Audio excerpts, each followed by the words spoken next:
And you were talking about Cody, but is his name Chad, or what's his name? Yeah, we've called him Cody, but his name's Chad. We've called him that since we were kids. But he just went off his rocker, and I guess he stabbed 2 cops, our sheriffs and deputies, and he, chose the life of drugs. It took his life over, and hopefully this will actually change. They'll get him help, and concerns me. How long have you known him? Since I was just, I'd say about 6 years old. We've grown up in Worcester together. Why did you come down here today? Because I didn't want to see him be killed. I wanted to at least try to talk to him, but they wouldn't let me. What were you trying to do? Talk to him? Yeah, talk Can to you him. Explain that a little bit? To get him to come out and turn himself in, so he wasn't, try to kill himself or, play death by cop. That was my biggest concern. You never got that chance, though, No. right? Okay. No, but they got him safely, so which is the good thing. What emotions do you feel when you hear that, he is safely in custody? I feel more comfortable, more safer for him, and relaxed. I'm not as stressed as I was because I was freaking out. I drove all the way from Worcester. I just woke up like 2 hours ago to come all the way out here to figure out everything that was going on. My brother woke me up, and it was a scary thought.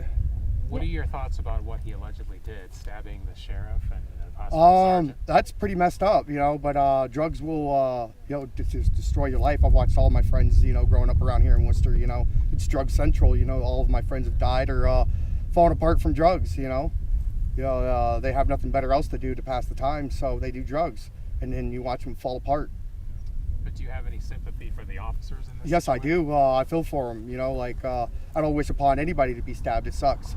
And I hope they're all right and safe and not that badly hurt. Does that surprise you that that's something your friend would do? Yeah. Since he's been on drugs, he hasn't been right. What's something that you want anyone watching this to know about him? He's a good, loving person, very kind-hearted, very religion into his, Jesus and God. I have my own religion, so I don't judge, but very nice, lovable person.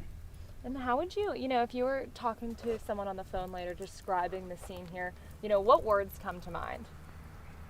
Pretty much just speechless, This is the last thing I'd ever thought I'd get a phone call that he would do. And he was in prison for a while as well? I'm not for sure if he's ever been in prison or, I know he's been in jail numerous times. Thank you, Brett. Do you know what he was doing around here? Did he live over there? Did he move over there? I don't know what he was doing out here.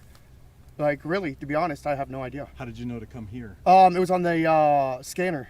And then you noticed it was him? Yeah, You knew him? when they said his name and in his Facebook page, he was live. My brother woke me up to show me because I've known him since I was little. So I was concerned about him. But now at least he'll be able to get some help.